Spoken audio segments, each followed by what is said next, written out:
Hey, I'm Moazzez.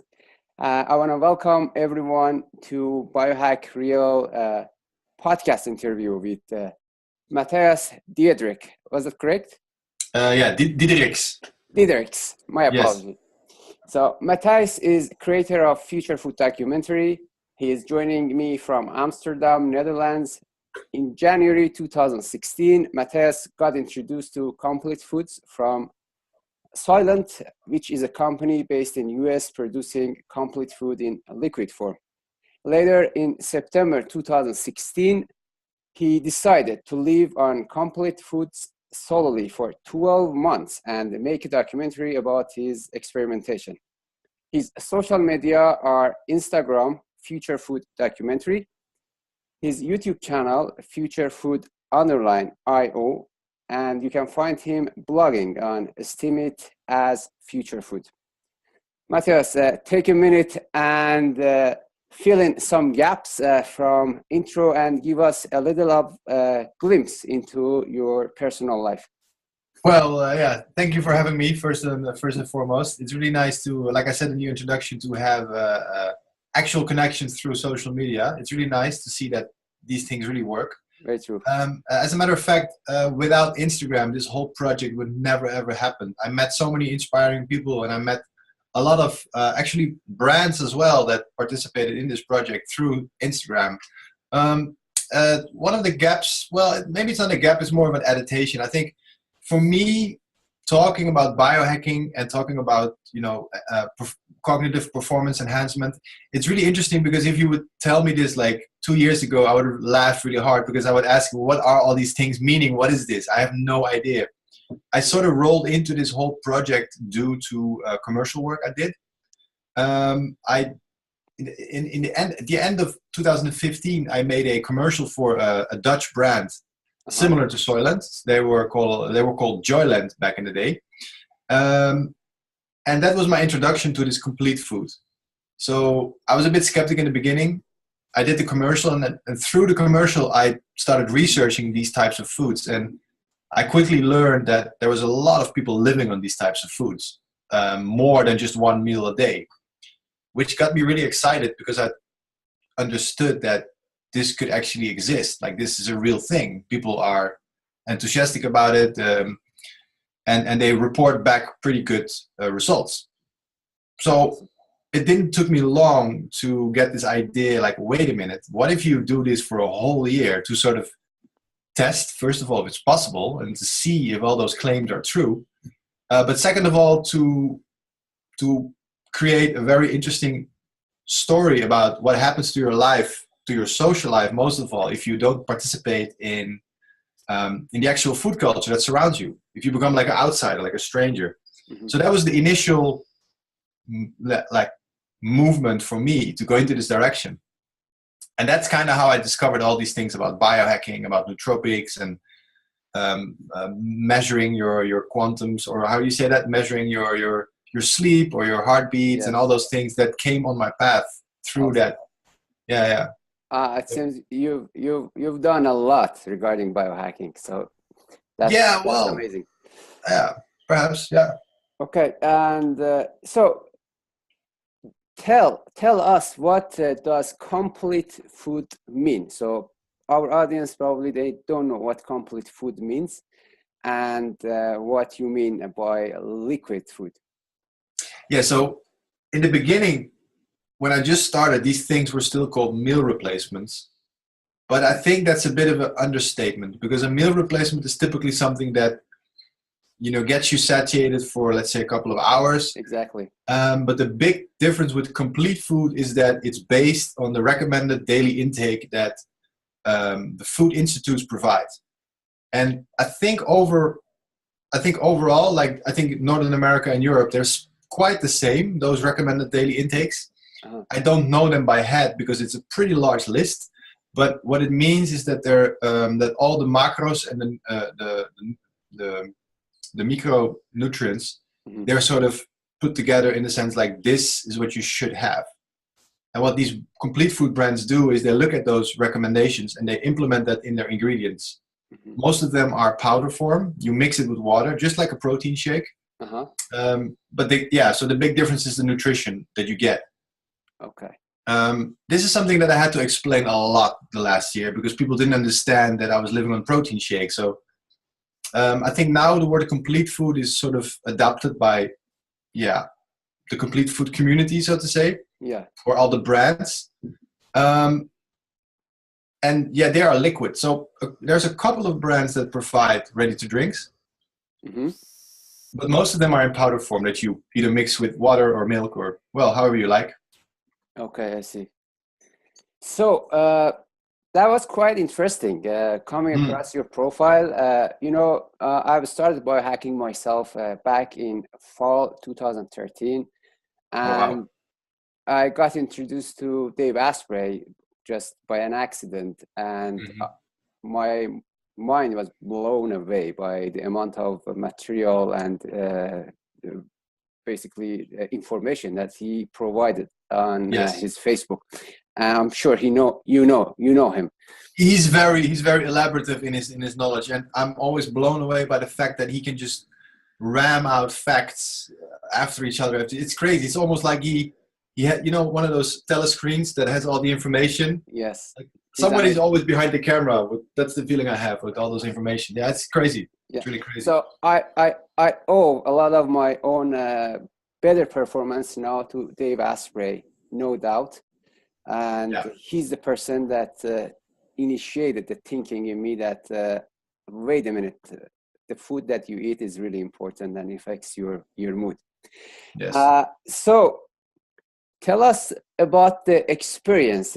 How often do you eat on complete food? So last year, September 2016, I started 12 months. And September 2017, I stopped doing those 12 months. So I did 100% liquid food, complete food. And next to that, I drank water, tea, and an occasional cup of coffee. And last September, I started eating again. And I gave myself 4 weeks to sort of try that out. 4 to 6 weeks to starting. This is before starting your 1-year journey. Yes, okay. Exactly. Yeah. So then I also started filming my life, and I started. So how often do you eat per day when you are on a complete food? Is that like 3 times a day, or no, it's different?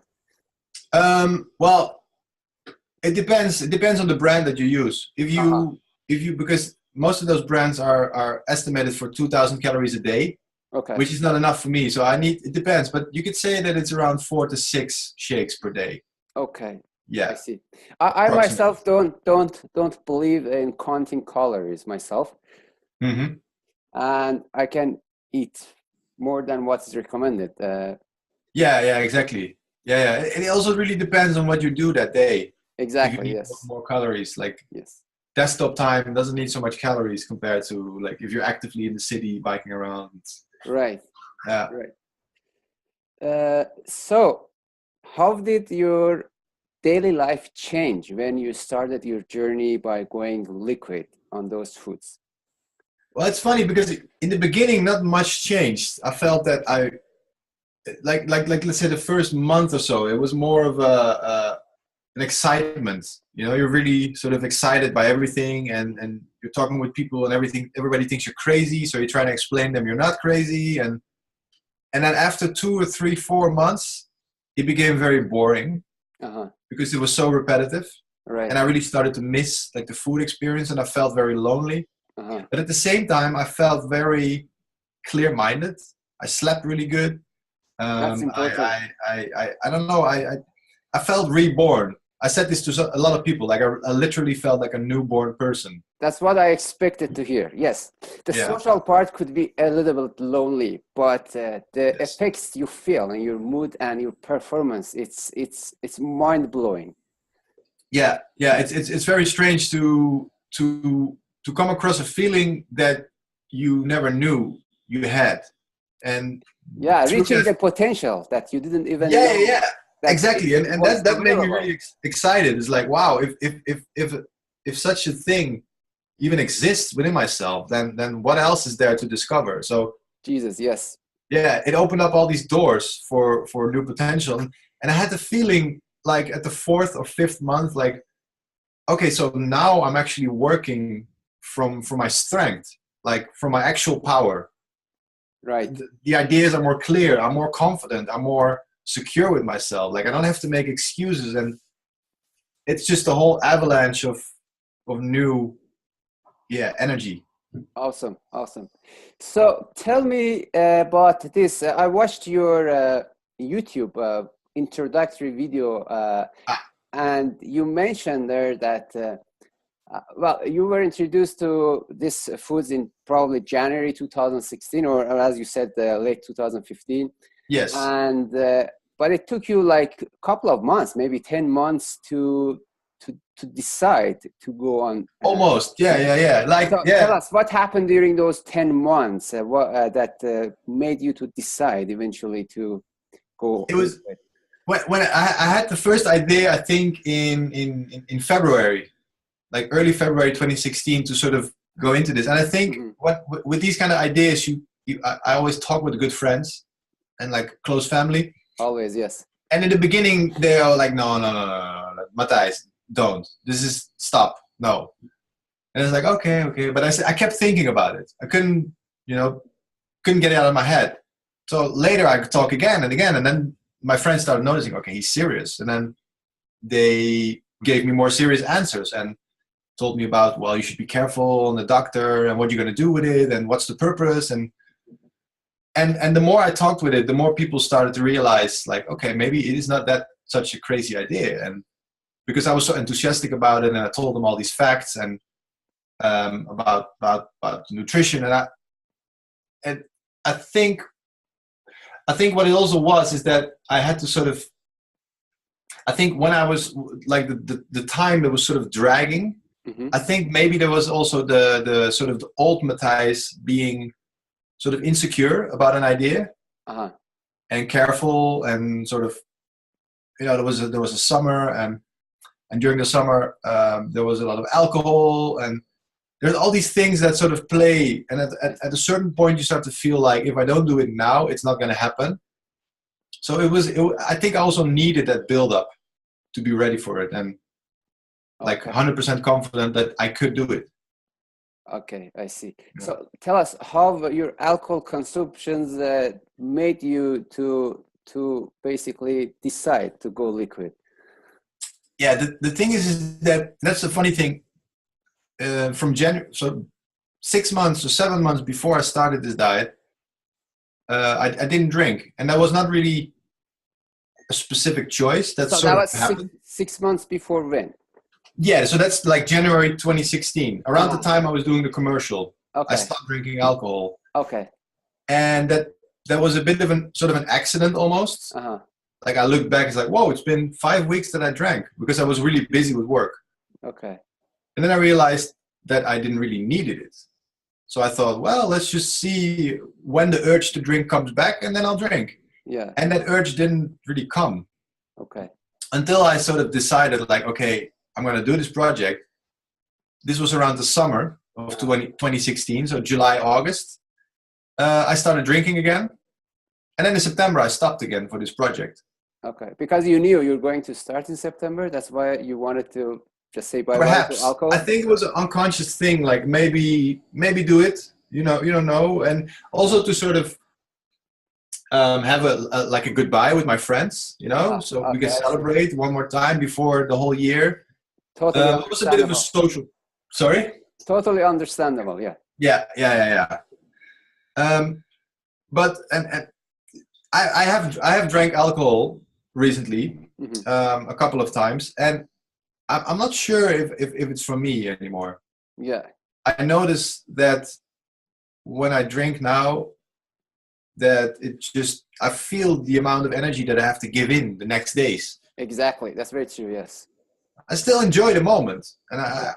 I really like it. But I wish that for some reason, if I could metabolize it better, Yeah, because the next days is just so unproductive, and it is. It is. It is. yeah, So, yeah, we can talk about this more later, but I sure, have other questions I'm very curious to know your take on. Uh, yes, so let me see. Okay, tell us now, what did you learn from your experiment of going liquid for 12 months that you didn't know before starting it? Hmm. What did I learn? Well, I think one of the things that I learned is that the social implications of food are not necessarily just caused by eating the food. It's a big part, but I noticed that being social also is about being social in itself, and the food is perhaps more sort of a glue rather than the actual cause of being social. Because that's one funny thing that really sort of came as a question from people that I met that didn't know me or that they didn't know the project. The first thing most people say is like, okay, have you lost weight? And aren't you lonely? And how's your social life? So those things are very dominant with people when you take away the experience of food. And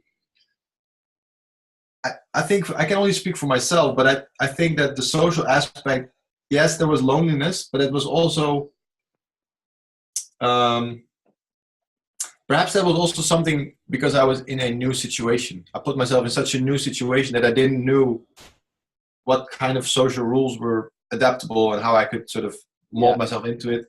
it's an experiment, right? Yeah, exactly. And yeah, it's a difficult one.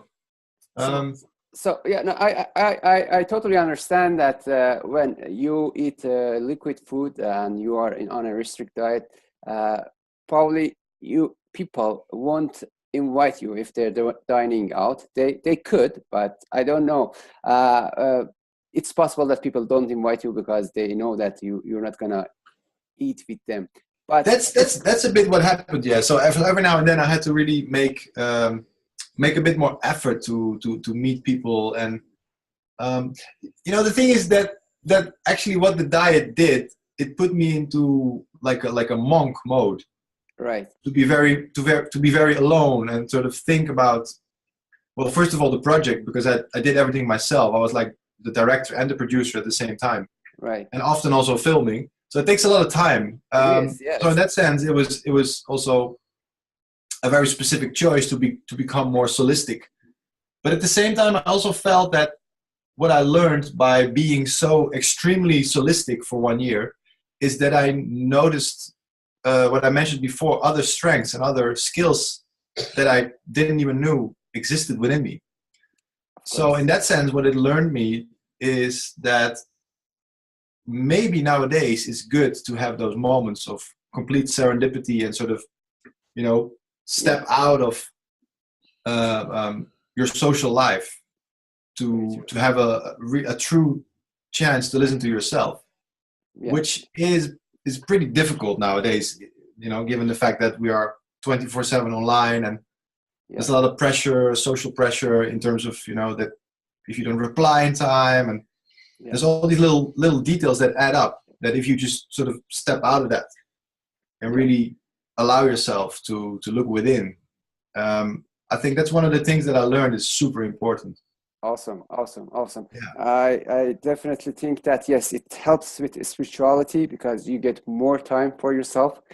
But I also think that liquid food is the future of the food, and because the demand of life now is too high by everything is digitalized and this internet era, market requires you, demands you to be more productive. And Hmm. to be more productive, I think that within 10, 20 years, people will really rethink their game again, and probably socializing won't be as popular as it is now because people will be busy working because the Hmm. market demands them. And that market demands will require everyone to go liquid. Otherwise, they can't handle the life cost. Yeah. That's a scenario I get thrown in my lap quite often, and I think for a part, like partly it's true. I think life is getting more demanding, and there is a lot of pressure. But at the same time, it surprised me how much people cling on to their food experience.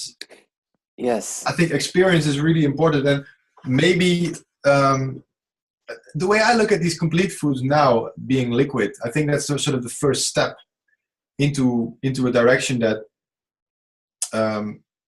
for most people it's very alien still to drink those shakes. Yeah, it's hard. It's hard to put that habit away. Yeah. You know, Yeah. food is an addiction for itself, and we've been addicted for such a long time during the history, and it's in our mindset and sometimes in our DNA. It's hard for people to think the other way, that, oh, I'm not gonna have my burger, but I'm gonna have this milkshake, for example. It's hard for them to adopt this mindset. Yeah, definitely. It's I think one of those like to sort of adopt such a lifestyle where you become more aware of what you're putting into your body and what it does to your system. There also needs to be an incentive for that person to, first of all, be interested at all in nutrition. I mean, I'm quite aware of my position in the sense that I have perhaps a bit more of a privilege that I can sort of, dive into these things. Not to say that I'm super intelligent, but or super rich, but I am in a position where I can make a decent living. I can travel. I have a lot of international connections, which sort of broadens my perspective in regards to nutrition as well. Yeah. And if you're not given those options in life, then it can become very tricky to sort of pay a lot of attention to food, where there I think lies an interesting market and potential future market for complete foods. Because I'm not sure if it's possible now, but if you can imagine that a piece of bread would have everything that you need and it would be relatively cheap, then you could probably see where it's going to go with family lives, adopting these kind of sandwiches where everything is in it. Yeah. You can put your chocolate butter if you want, or, like all these things that are not that good, but you still get all the other nutrition. I think, and I hope it will go into this direction where, like the staple foods such as bread and rice and noodles, if we can somehow make those more nutritional dense than they are right now, I think that would be a really good step into the future. Okay. Yeah. I'll have probably some follow-up questions. I don't know if we can cover all these questions in this session, but I'm gonna basically attack to another question that I've listed here. So I realized that you've decided to go on liquid once again, and you probably are on liquid food again, but you mentioned in somewhere in your blogs or on your video that you're going 70% liquid, 30% conventional. Yes. Is that what you're doing now? That's what I'm doing now. Yes, correct. Okay, awesome. And you mentioned that your conventional food, which is 30% of what you consume, is based on your DNA. Tell us more about that. Yeah. That's quite of an interesting thing, actually. So at the end of the project, I wanted to know. I didn't want to go back to the old version of me, but I do want to eat regular food, so to say. So I came across a startup in London, and they're called GenSmart. And what they do is they take the genetic information that you can obtain if you have your DNA sequenced by like 23andMe, for example, or there's a lot of other companies where you can do that. Yeah. And they take that genetic information and they translate it to some sort of a personalized list of food suggestions. So one of the things that came out of my DNA sequence is that I'm lactose intolerant, and that I have a tendency to decrease in bone structure or bone density when I get older. So if you take that information and you look at what science says at the moment, what medical science says at the moment about those diseases, you get suggestions in what you could eat. So it's still very infant technology, I'd say. Yeah, they are. And it's not like they can tell you like, if you eat this, you will be better. It's not at all like that. But what I found interesting is that I could look at my diet in a different perspective somehow. Yes, of course. Yeah. So how many foods? How many foods they mentioned or they listed after? Quite some, actually. Quite some. Like 40, 30. Yeah, more in the direction of 40. Yeah. It's what they, because you have that. For example, with the lactose intolerance, they give you also suggestions what you could do to, you know, like to compensate for that. Yeah, exactly. Okay. Yeah, you're not getting the calcium from the milk. So where can you get your calcium, and what obtains your body? You know, which types of foods are calcium dense and still, you know, being absorbed by the body properly. So it's more in this type of direction that you have to think about this advice, which is, I think, like I said, it's infant technology. I think we're going to see much more of this in the future. Yeah. How much did you pay for this test? I think it was around $180, if I remember correctly. Yeah, and how did you sample your DNA? You have to spit in a tube. It's really basic, and then you send it to the lab. Okay, so you send it to USA. Yes, in my case, I send it to the USA. Yeah. Okay, and the process was online. Exactly. Yeah, a couple of weeks later, you get an email with a login, and then there's all this ancestral information. So I know where my grandfather came from, and it's pretty cool. Okay, so how long did it take for them to basically sequence your DNA? I think the whole thing took about 5 weeks. 5 weeks, okay. Yeah, so from the moment I send it to them until I got the message back. Yeah. Okay, amazing. So what's next, Matthijs? Now you have experimented with liquid food for 12 months, and you are on your modified diet of 30% conventional and 70% liquid. Yes. Where do you see yourself, let's say, next year? Next year, I hope I would be able to have even more insight. I'm currently figuring out which wearable to buy. I'm really interested in like a wearable technique, like an Apple Watch or a Ring. Okay, I'm looking at those options right now because, and preferably, I'm not sure if it's going to happen next year, but I would like to have something that could measure my glucose. There's rumors that Apple is working with dietitians who have a lot of knowledge about what's it called again? Sugar disease. Oh Jesus! Yeah, diabetics. Exactly. My bad. Oh, I think you can buy those basically sensors from pharmacy stores. Oh, definitely. Yeah, you can. But you have to like pick your blood, right, and then you can read it. Yeah. There's also the continuous glucose meters, but I think what Apple is working on is that they can do it through the skin, so you don't have to take the blood, you don't have to put anything in your skin. It's just through the skin. Yeah. Okay. I see. I'm not sure if that's going to happen next year, but I'm really looking forward to something like that. So that you have your heart rate, your glucose levels, your sleep rhythm.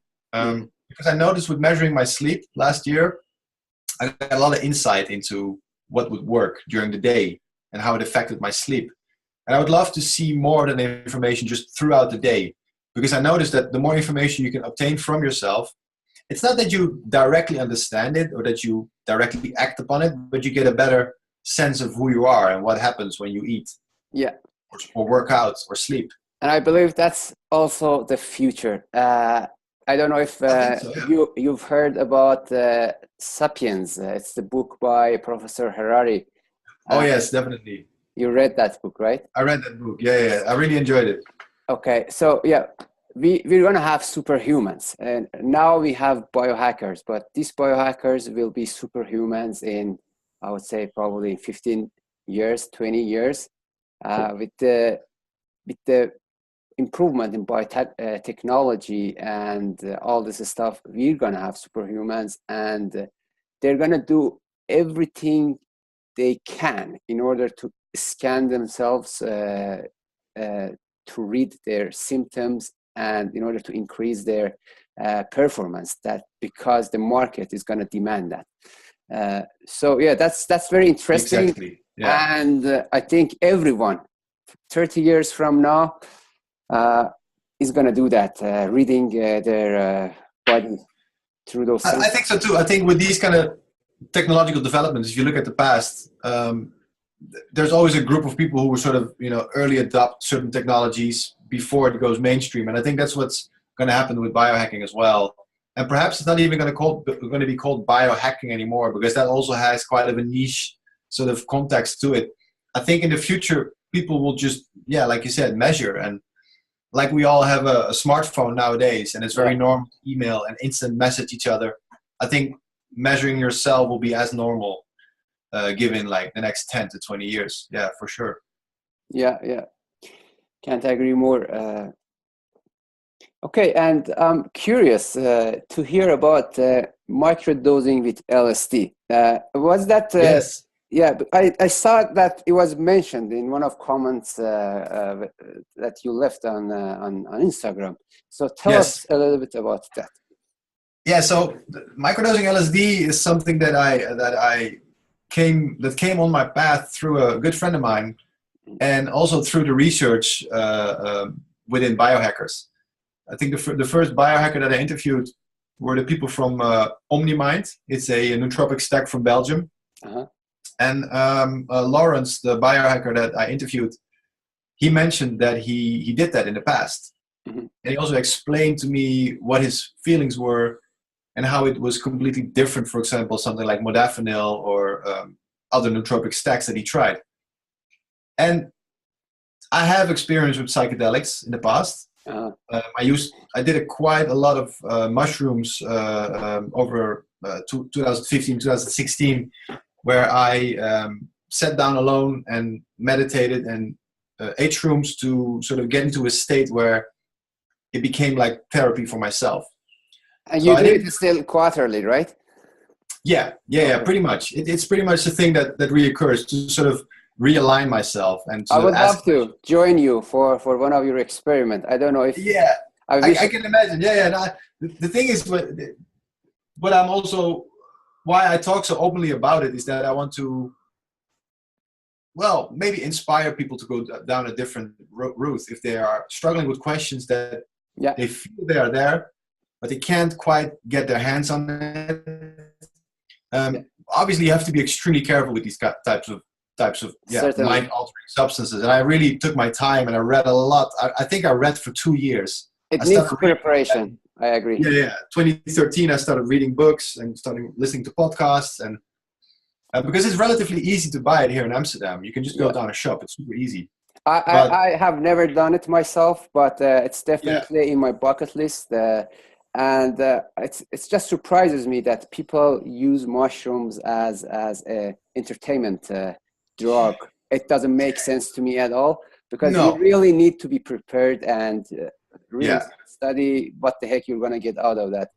Yeah. I truly believe that you have to approach it with a lot of respect for yourself and for the substance, and you're going to get a lot out of it if you're ready for that.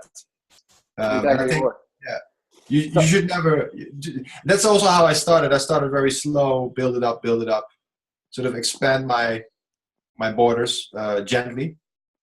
So yeah, if people are into that, I strongly advise to read a lot, and talk with people who've done it before, like we're doing now. Awesome. So for me, psychedelics in that sense were not very new, but I never tried LSD before. So again, when I talked with the biohacker who told me about this, I started doing research, and I came across a lot of anecdotal evidence, so to say, about people who shared same ideas, and I got into meetups online. Mm-hmm. And then I went to an actual meetup in Amsterdam with a friend of mine who also was interested in microdosing, and that's kind of how I got into it, how the ball started rolling. And for me, what I found interesting to figure out is that this was June this year that I went to that meetup with a friend, and we obtained LSD and started experimenting with microdosing. I wanted to figure out if I could find something that gave me, the mental focus, but as well at the same time also a social push, because some of these nootropics like modafinil, if you take it, you can work like a horse. It's really good stuff. But if you go to the supermarket and you want to try to get a conversation about where the sugar is, it gets a bit awkward, for me at least. It's a bit, it closes me down on a social level. LSD. And no. So with modafinil and like the stronger nootropic stacks, I noticed that they work. So I wanted to find something that, you know, is really focus enhancing. But so also, it's interesting because right now I am on modafinil, and you say that with modafinil, you experience that it closes you on social level. Yeah, it does for me a little bit. Yeah. Okay, for me, no, it doesn't have that effect, and it's basically better for me because I'm a social person, and when I have that modafinil, Oh wow, it helps me more to. Oh really? Yes. Oh, that's so interesting. Initiate the conversations and carry on. Oh, are you on modafinil right now? Right now, I'm on modafinil. I took my 100 dosage daily dosage. Cool. Yeah. Oh wow. Yeah, that's what I mean. Like that's what's so interesting about like biohacking. Like it's so different for everybody else. That's why I also really urge like the things that I say. I don't want to come across like you should try this. It's more like you should research this. Of course. Yeah. Okay, and what was your dosage of modafinil? I did 100 milligrams once. The first time. That was way too much for me. Okay. So if I use it now, it's very rare because I'm more of I lean more towards paracetam and aniracetam. Okay. Matthew, sorry I'm cutting you, but it's possible that our conversation gets cut here because I see that we're the limit of 40 minutes. If that happens, I'm going to email you the link so we start it for the next 20 minutes. Sure. Go ahead, Yeah, so no, the modafinil, it was a bit too heavy for me, so I lean more towards the racetam families. Okay. They're a bit more gentle, but and they're not prescription. They are available in the market. You don't need a prescription for. I had a talk yesterday with a Dutch biohacker, and he said that actually the racetams are not allowed to be sold in the Netherlands. And it's true. I can't find them in the Netherlands. I ordered it from the UK. Oh, okay. So I'm not sure how it is. If I'm doing something illegal, I don't know. Okay. I think many people are doing that.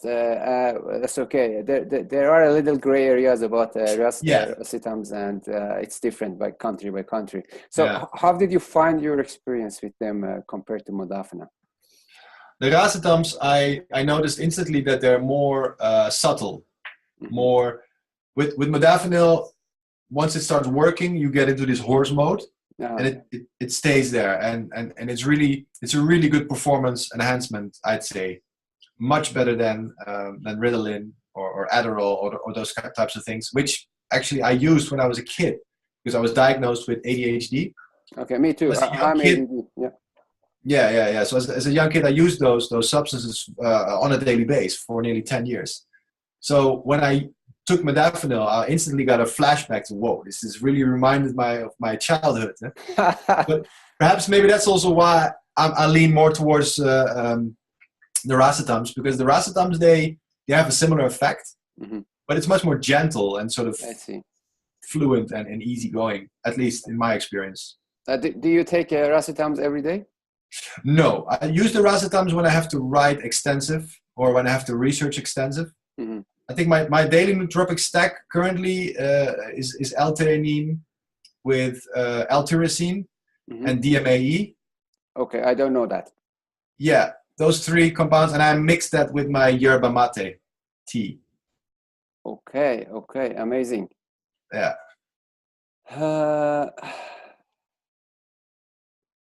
You just brought up so many directions that we can go, and Sure. Yeah, I wanna conclude our session. But we can certainly talk about those other stuff later. So regarding LSD, share with us an online resource that we can educate ourselves about microdosing with LSD. That's a good one. I have to Google that. I don't know it by head, because the stuff meetups that I went to, they were in Dutch. Okay. So there is a Dutch website about microdosing. Okay. But I can send you. I can search it up, and then you can put it in the you have a section with the notes, maybe. Yeah. I'll put in the notes. Please, email me afterwards. I have a whole document where all the links are stacked up with videos and first-hand reports, people who wrote articles about it as well. Okay. Awesome. I appreciate it. How about a resource about complete foods? Any resource, internet resource that you would want to share with us? Yeah, definitely. If people are up for trying out these brands, but they want to compare brands or they want to see reviews, there is, first of all, the website blendrunner.com. And there you can see all the available brands worldwide. And they you can sort them on macros, like if you want something that has more fat or more carbs. Oh, amazing! Price-wise, it's really good site to get a view of what's available at the moment. Which is BLENDRUNNER. Yes, exactly. Yeah. Okay. And the other one is eatcomplete.co.uk, if I'm not mistaken. Eatcomplete. Oh yeah, eatcomplete.co. Yeah. Eatcomplete.co. Okay. Yeah, and that's more of that's a website where people can leave ratings. So it's a bit. I'm not sure if it's how true it is, because once people start giving ratings on websites, you always get this sort of sponsored kind of vibe. But it's a good insight. You still get a good insight to what's out there, and it's a good updates. Yeah. Okay. Thank you so much for sharing those, and tell us what is the best way to connect with you, and then we can end. The best way to connect is right now I use Instagram a lot. Okay. Every day. I'm on Instagram every day. I haven't posted in a while because of the Christmas holidays. Okay, which is Future Food Documentary. I'll put that in the notes for our podcast. Yeah, and I check all the DMs. Also, if I'm not following you, Instagram has that weird thing where you don't see the DMs, but I check everything. Okay, amazing. Oh yeah, definitely. Good. Well, it was great pleasure discussing this new horizons with you, and thank you for doing that experiment. It was great having you. Thank you very much for having me. It was an honor. Nice. The pleasure was all mine.